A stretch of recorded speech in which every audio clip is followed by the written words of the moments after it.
The transatlantic slave trade. This horrific enterprise represents one of the most significant forced migrations in recorded history. It was a vast, brutal system of forced migration, driven by greed and sustained by unimaginable cruelty. The consequences of this trade continue to resonate today. It stands as one of the darkest chapters in human history, a stain on the conscience of the world. The echoes of this period still haunt us. For over 4 centuries, spanning from the 15th to the 19th century, European ships crossed the Atlantic, their holds filled with instruments of torture and despair, not for goods but for human beings, treated as cargo, as mere commodities to be bought and sold. Millions of African men, women, and children, each with their own stories and dreams, were captured, often through brutal raids and betrayals, torn from their homes, their families, and their ancestral lands, and transported to the Americas and the Caribbean, enduring horrific conditions during the infamous Middle Passage, to work on plantations, cultivating crops that fueled the economies of Europe and the Americas. This was not a simple act of abduction, but a calculated and sustained assault on human dignity. It was a complex network of violence, economics, and power, driven by insatiable greed and justified by racist ideologies. This system forever changed African societies, leaving deep scars that persist to this day. The social fabric was torn apart. The demand for labor in the New World was insatiable, driven by the lucrative production of sugar, tobacco, and cotton. This fueled European empires and fortunes, creating vast wealth built on the backs of enslaved Africans. Over 12 million Africans, a conservative estimate, were forced onto slave ships, crammed into inhumane conditions for the long and perilous journey across the Atlantic. Millions more died during capture, succumbing to disease, starvation, or violence. Countless others perished on the march to the coast, weakened by exhaustion and despair. Many died in squalid holding pens, awaiting their turn to be loaded onto the ships. This was the systematic destruction of African lives and culture, of lives, families, and communities, leaving a legacy of trauma that continues to affect generations. This was human trafficking on an industrial scale, a crime against humanity. To understand this tragedy, to truly grasp its magnitude, we must look beyond the ships and the plantations, beyond the statistics and the historical accounts. We must look to the African towns and villages, the heart of the continent, where lives were violently interrupted and communities were forever scarred. The story of the slave trade is complex and multifaceted. It is not just about the ocean crossing, the horrors of the Middle Passage, but about how people were turned into commodities, stripped of their humanity and reduced to mere objects of trade. It's about how entire societies were reshaped, their economies and social structures irrevocably altered. European demand collided with complex African realities, creating a volatile and destructive dynamic. Within Africa, some groups became perpetrators, driven by their own ambitions and desires for power. But most were victims, caught in a web of violence and exploitation that they could not escape. The process of capture was brutal and terrifying, a moment of unimaginable trauma. It was the first terrifying step on a long and agonizing journey. This marked the beginning in a long journey of dehumanization, a systematic effort to strip away identity and break the spirit. The slave trade exploited existing tensions and creating new ones, fueling conflicts and destabilizing communities. This film will trace the journey, exploring the human cost of this horrific trade. We will begin from a life of freedom, examining the vibrant cultures and communities that existed before the slave trade. We will follow the captives to the point of no return at the African coast, where they were forced onto ships bound for the unknown. Most Africans forced into the transatlantic slave trade came from West and Central Africa, stretching from Senegal to Angola. This was not a single place, but a mosaic of hundreds of societies, cultures, and political entities. Europeans encountered a complex network of peoples, not a unified Africa. Regions like the Upper Guinea Coast, Gold Coast, Bight of Benin, and West Central Africa each played distinct roles in the trade. Europeans rarely captured people themselves. Instead, they built coastal forts and relied on African intermediaries to supply captives from inland. The geography of the trade was a coastal fringe controlled by Europeans, with the brutal work of enslavement happening far inland. The demand from the coast sent ripples of violence deep into the continent. Even those living hundreds of miles from the sea could be swept up by wars or raids fueled by distant ships. The coast was the final exit, but the story of capture began deep in Africa's heartlands. Warfare, in its various forms, was a major source, a grim and constant reality shaping the destinies of countless individuals and communities across the African continent. It wasn't merely about territorial disputes or displays of power. It was deeply intertwined with the economic and social fabric of the time, of captives, who were then funneled into the brutal and dehumanizing slave trade. These captives represented not just human lives, but also a valuable commodity in a system fueled by greed and exploitation. Long before the arrival of Europeans and the intensification of the slave trade, wars were already a feature of life, fought for control of territory, resources, and ultimately, power. These conflicts, though often localized, had profound impacts on the societies involved. But the arrival of European traders on the shores of Africa and their insatiable demand for labor to fuel their burgeoning colonial enterprises fundamentally transformed the nature of these conflicts, escalating their scale and brutality. Wars became relentless engines driven by the need for generating a constant supply of captives to sell into slavery. The human cost was staggering. European firearms introduced a deadly arms race, forever altering the balance of power. States desperately needed guns to defend themselves and expand their influence, and tragically, people became the primary currency with which to acquire them. Human lives were reduced to mere commodities. Kingdoms like Dahomey and Asante, driven by economic and political ambitions, waged wars specifically and systematically to capture people for sale to European traders. These wars became absolutely central, a cornerstone to the economic stability and political power of these states. Their prosperity was built on the suffering of others. For ordinary people living in villages and rural communities, life was lived under the constant, looming threat of attack and enslavement.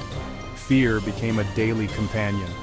When a town or village was conquered by a rival kingdom or raiding party, entire populations, men, women, children, the elderly, were brutally rounded up and treated as spoils of war, their lives irrevocably shattered.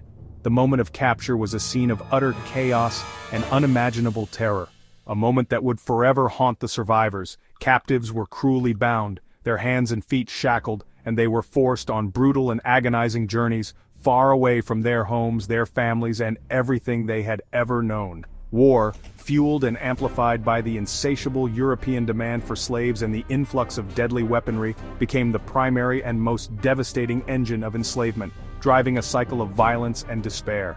The relentless cycle of violence, raids, and capture left entire regions devastated, their social structures shattered, and their populations decimated.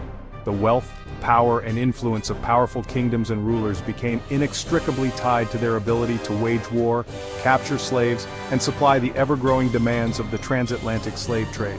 For millions of Africans, war was not just a conflict, it was the horrifying beginning of a lifelong nightmare of enslavement and unimaginable suffering. Not all captives came from wars. Battles weren't the only source of enslaved people. Many were seized in sudden, violent raids on villages, their lives irrevocably altered in an instant. These weren't always grand military campaigns, but brutal, opportunistic strikes. Armed gangs or militias, sometimes working directly for local rulers or European merchants eager to fill their ships, attacked at dawn or dusk, when communities were most vulnerable, aiming to seize as many people as possible with minimal resistance. The element of surprise was their greatest weapon.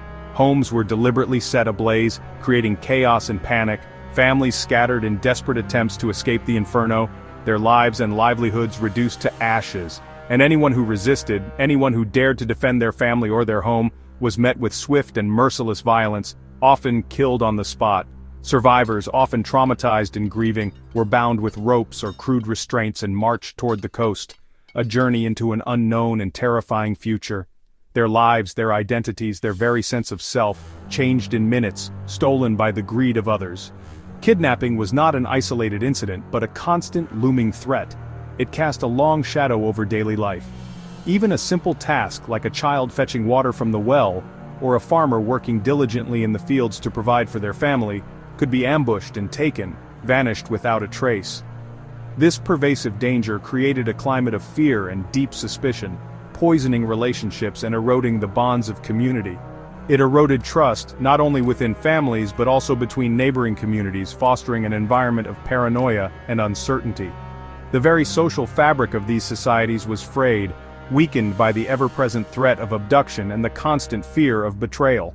The slave trade was not just a distant economic process, a matter of numbers and commodities. It was, at its core, a series of countless individual and deeply personal tragedies, each one representing a life shattered and a family torn apart.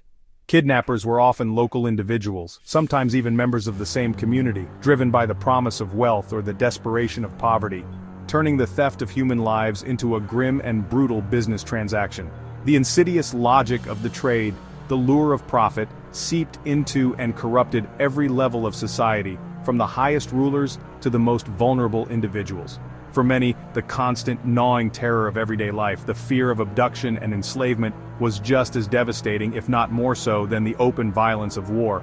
Each person captured, each victim of this brutal system had a name, a history, a family, and a future that was irrevocably stolen from them. Beyond violence, people were drawn into the slave trade through corrupted social and judicial systems. Debt and punishment had long existed, but the value of people as export commodities twisted these practices. A failed harvest or unpaid loan could force someone or their child into bondage. What was once temporary servitude became permanent slavery for export. Judicial systems were manipulated. Minor crimes became punishable by enslavement. Accusations, true or false, became tools for profit. Justice was warped into a supply chain for the trade. The rule of law no longer protected the innocent. A false accusation or unpaid debt could be a death sentence. The slave trade corrupted institutions from within, making everyone vulnerable. The relationship between European traders and African suppliers was built on mutual but deeply unequal interests. Europeans rarely ventured inland. They relied on African partners, rulers, merchants, and local traders, to supply captives. For some African leaders, participation was a grim strategy for survival and power, trading people for European goods, especially firearms.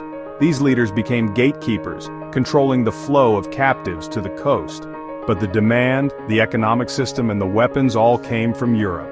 European traders manipulated local politics, fueling rivalries and ensuring a steady supply. Some societies like Dahomey built economies around the trade, others like the Imbangala thrived on chaos. For every group that participated, countless others were victims, entire communities destroyed. The narrative is not simple blame, but a tragic story of external demand creating internal systems of predation. The legacy was devastation across the continent. Capture was only the beginning. The journey to the coast was a brutal ordeal. Forced marches covered hundreds of miles, lasting weeks or months. Captives were bound in coffles, driven by armed guards through forests, rivers, and mountains. Food and water were scarce. Exhaustion, disease, and death were constant. Those too weak to continue were killed or left to die. The journey was a process of dehumanization. People stripped of names, identities, and dignity. Surrounded by strangers, captives faced isolation and fear. The death toll was staggering. For every 10 who reached the coast, as many as 4 died along the way. The landscape was scarred by these death marches. Only the fittest survived to meet the European traders. For survivors, the sight of the ocean was a terrifying symbol of final separation from home. The trauma of the march haunted those who endured. The Middle Passage began long before the ships. At the coast, survivors faced imprisonment in slave forts or barracoons, grim warehouses for human beings. Massive stone castles like Elmina and Cape Coast held hundreds in dark, airless dungeons. Simpler wooden stockades served the same purpose, to confine captives until ships arrived. Life inside was hellish, overcrowded, filthy, and suffocating. Disease spread rapidly, food was scarce, captives were stripped of all possessions. Weeks or months passed in terrifying uncertainty. Captives were inspected like livestock, their bodies scrutinized for sale. Those deemed fit were branded with hot irons, a permanent mark of ownership. The psychological toll was immense. Many despaired or tried to end their own lives. The sound of the ocean was a constant reminder of the unknown fate ahead. The door of no return marked the final, heartbreaking severance from Africa. For those who survived, the nightmare was far from over. The Kingdom of Congo, in present-day Angola and Congo, shows how the slave trade could devastate a society. Early contact with the Portuguese began with diplomacy and conversion to Christianity. But as demand for enslaved labor grew, the Portuguese bypassed the king, fueling raids and warfare. King Afonso I pleaded with Portugal to stop the destruction, but his appeals were ignored.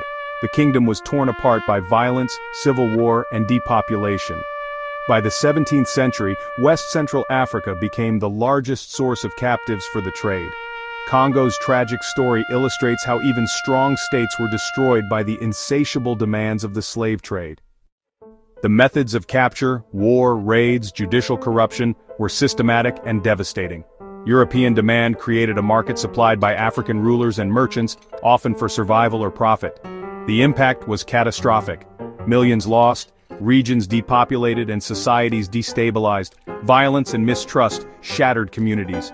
Economic development was stifled. For individuals, the trauma was unimaginable. Lives and identities violently stolen. Each person's story was erased by the brutal calculus of profit. The legacy endures today, in Africa and across the diaspora. Understanding the mechanics of capture is essential to grasping the full scale of this tragedy. We must confront this history to honor the memory of millions and understand the scars it left on the world.